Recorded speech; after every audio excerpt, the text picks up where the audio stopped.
Hi there, my name is Jerry Schleining, and I'd like to welcome you to this session on why we do scouting.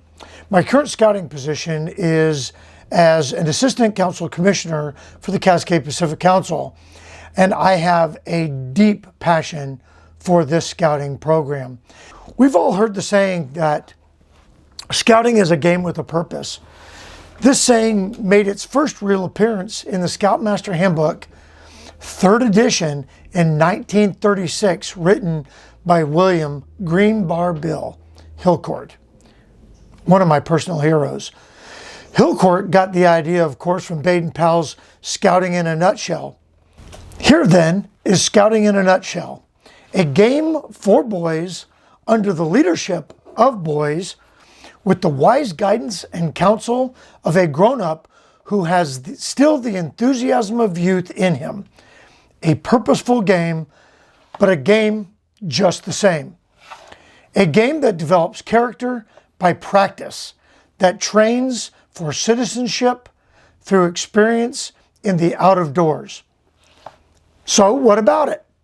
It's a game with a purpose. In other words, what we do in scouting is attached to a why. Why do we do the things we do in scouting? To answer this question, we need to look to the mission and vision of the Boy Scouts of America.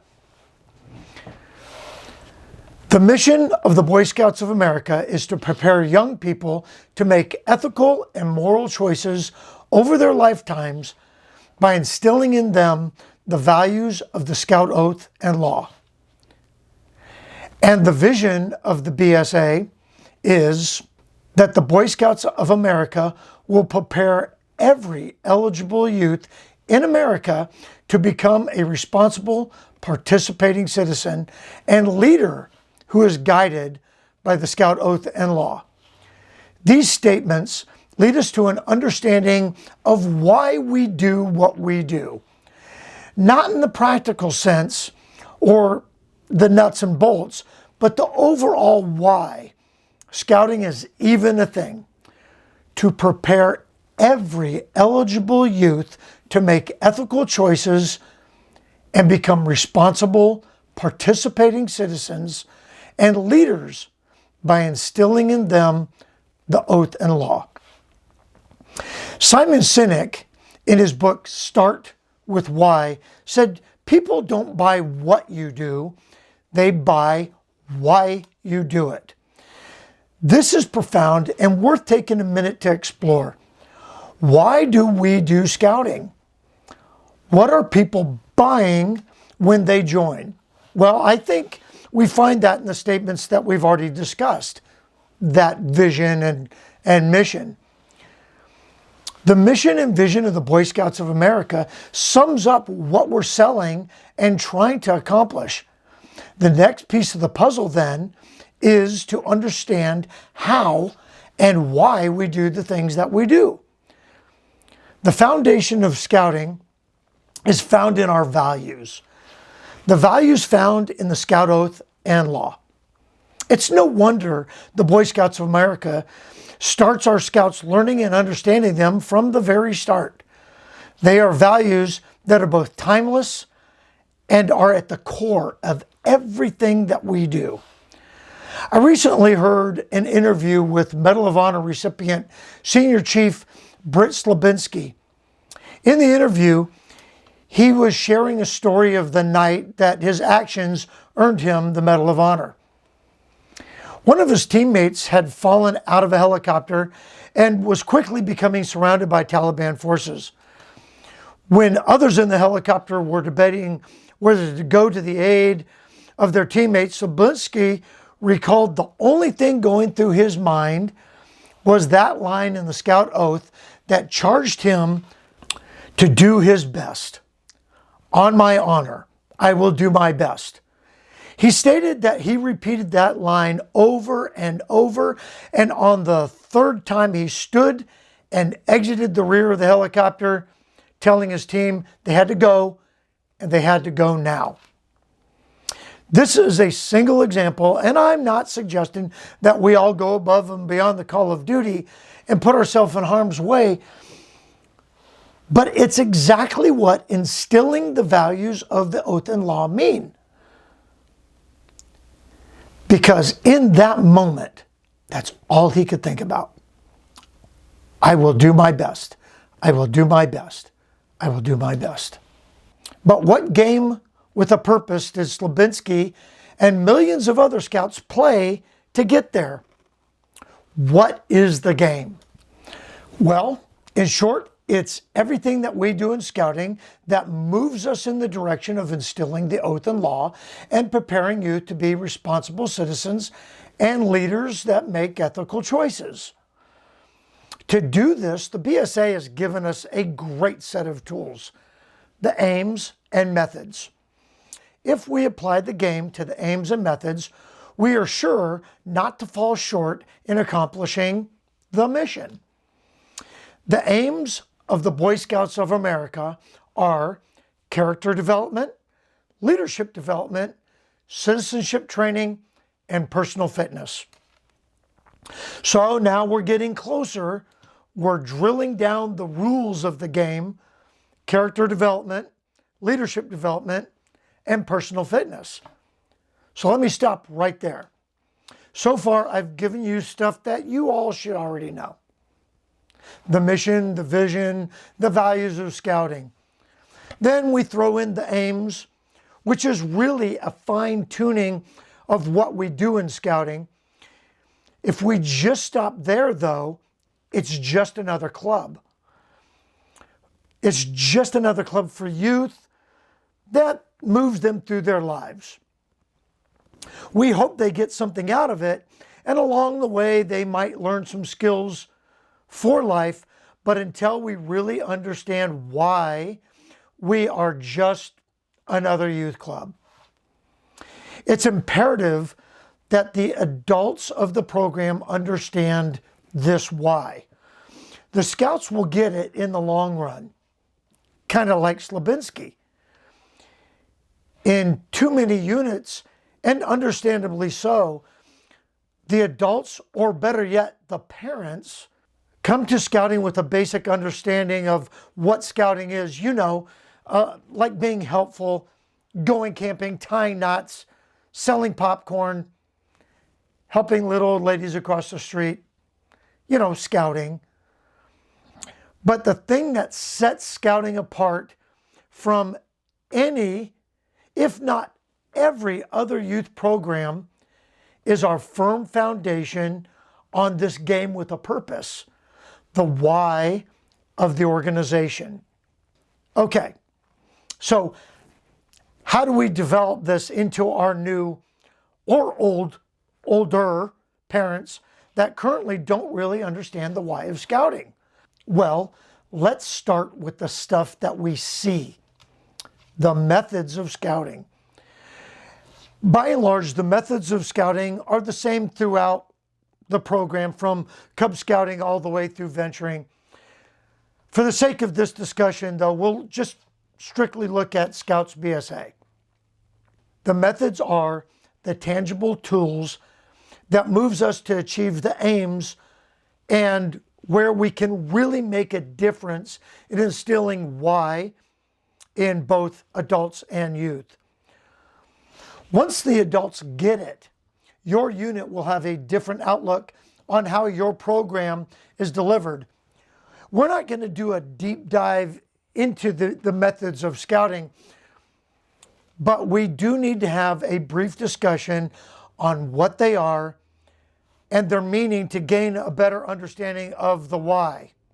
The methods, as stated, really become what Cynic said is why people buy our product.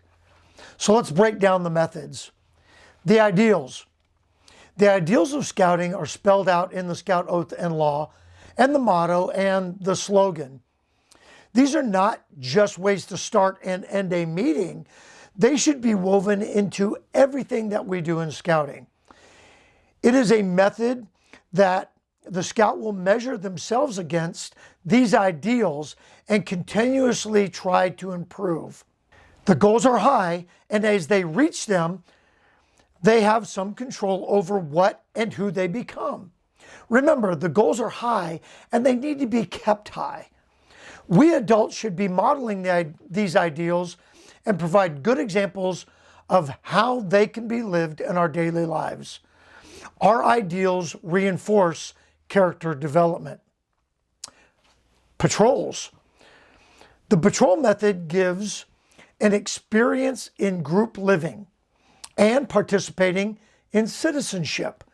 It places responsibility on young shoulders and teaches scouts how to accept it. The patrol method allows the scouts to interact in small groups where they can easily relate to each other. These small groups determine troop activities through their elected representatives. The patrol method is not always pretty, but is a safe environment for scouts to make and learn from their mistakes. The patrol method reinforces the aims of character development and leadership development. The outdoor program. Scouting is designed to take place in the outdoors. It is in the outdoors setting that scouts share responsibilities and learn to live with one another. It is here that skills and activities practiced at troop meetings come alive with purpose. The outdoors is the laboratory for scouts to learn and play the game of scouting. It is not just a camp out or a bike hike. It's an opportunity to learn and develop as a young person. The outdoor program reinforces all of the aims of scouting. Advancement. Scouting provides a series of surmountable obstacles and steps in overcoming them through the advancement method. The scouts plan their advancement and progress at their own pace as they meet each challenge. The scout is rewarded for each achievement, which helps them gain self-confidence. The steps in the advancement system help a scout grow in self-reliance and in the ability to help others. Be mindful not to place too much importance on the pace of advancement. It is the association with adults as coaches and mentors that assist in advancement and setting that pace with the individual scout. Unlike Cub Scouts, advancement at the Scouts BSA level is up to the individual scout. Remember that the goal is not to make Eagle Scouts. The goal of every scout leader should be to coach a scout to first class. This will set the foundation and provide the tools for success for the scout to achieve these obstacles.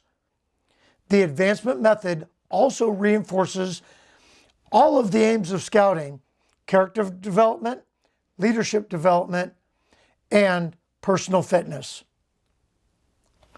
Association with adults. Scouts learn a great deal by watching how adults conduct themselves. Scout leaders cannot turn off the fact that they're scout leaders.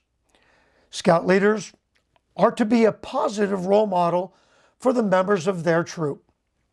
A scout leader that is willing to listen to every scout, encourages them, and takes sincere interest in them can make a profound difference in their lives.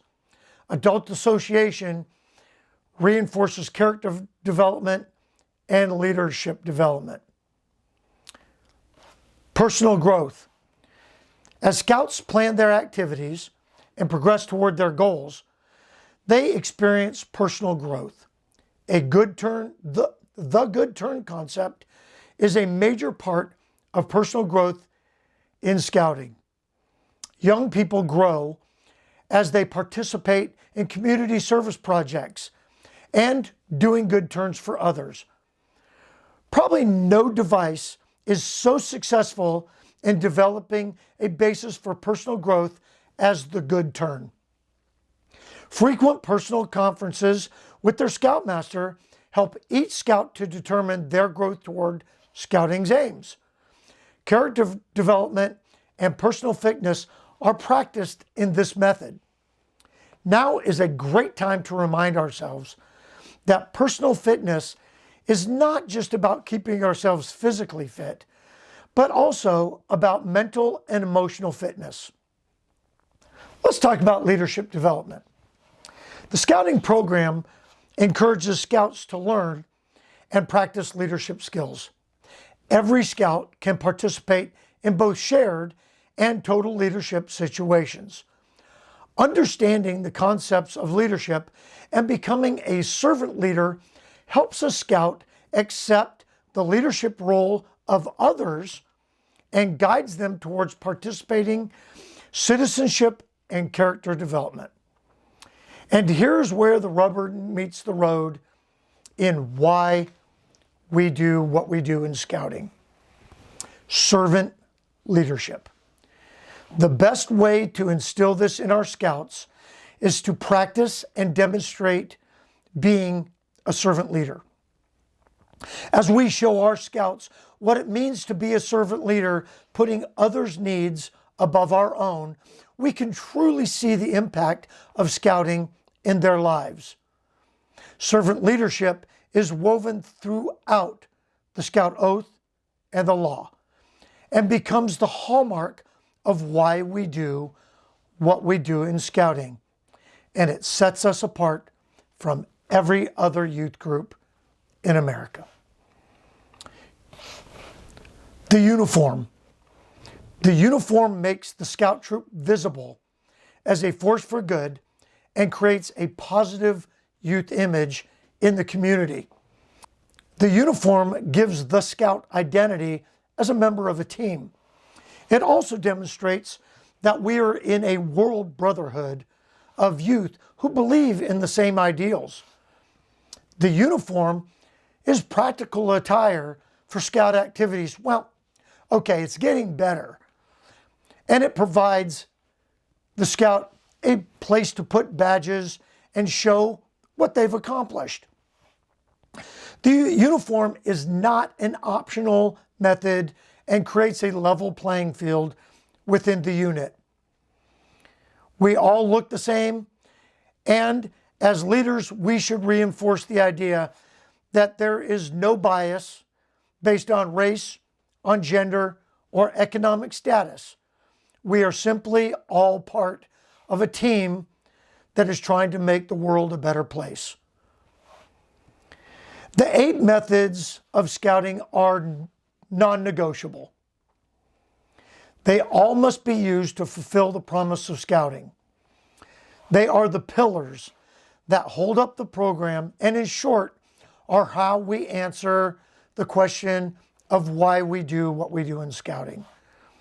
When we understand that all of these components together make up the whole of scouting, then we can deliver a program that leads every youth in our program to becoming responsible, participating citizens that will make ethical choices over their lifetimes. Okay, but do we really believe that? I mean, do you really believe that? It looks great on paper, but what does it really look like? For scouts, it's messy, and it's sometimes a confusing game. For new families, it might look intimidating or even ritualistic when they come to their first meeting. But for us adults, for us adult leaders of scouting, it is the question that each one of us need to ask. Do we understand the program and our goals enough to achieve that aim? Or are we just another youth club? The answer to the why of scouting is certainly found in the values and in the mission and in the vision of the Boy Scouts of America. But is it found in the way that we actually deliver the program? Is it found in the way that we coach and mentor the youth of our units? Is it demonstrated in the way that we treat one another and practice servant leadership? If it's just another club, then none of this matters. If we truly believe that what we are doing makes a difference, then it will.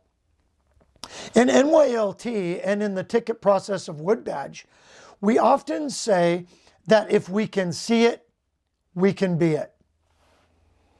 My fear is that we often overlook the real why in scouting and just make it another activity without purpose. Scouting is not just another club or activity, but a purpose-driven organization that if we do this right, we can absolutely change the world. Baden-Powell's vision was simple in 1908: to promote morality and good citizenship in the rising generation. He saw a need and had a solution. The issue at hand was not a need for another club, but for an organization that would change the lives of British youth. That vision was shared as the United States adopted Scouting in 1910 with the same purpose. The founders of Scouting understood that youth need to be given the tools in a way in which they learn, not how adults learn, and the game with a purpose had begun. We play that same game today. The playing field has changed some. The uniforms are a little bit different, and the gear is certainly a lot better. But at the core remains our values and aims to achieve the goals of Scouting. It is our value proposition for those that play the game and those that we invite to come along with us. I appreciate you coming along with me today. I hope you got something out of this. My contact information is going to pop up. If you have any questions or you'd like to leave me a comment, feel free to email me. I'll be glad to get back with you. Remember that the why is answered in all that we do in Scouting if we do it right. Thanks again. I appreciate each and every one of you for taking the time to be a Scout leader. Have a great Scouting day.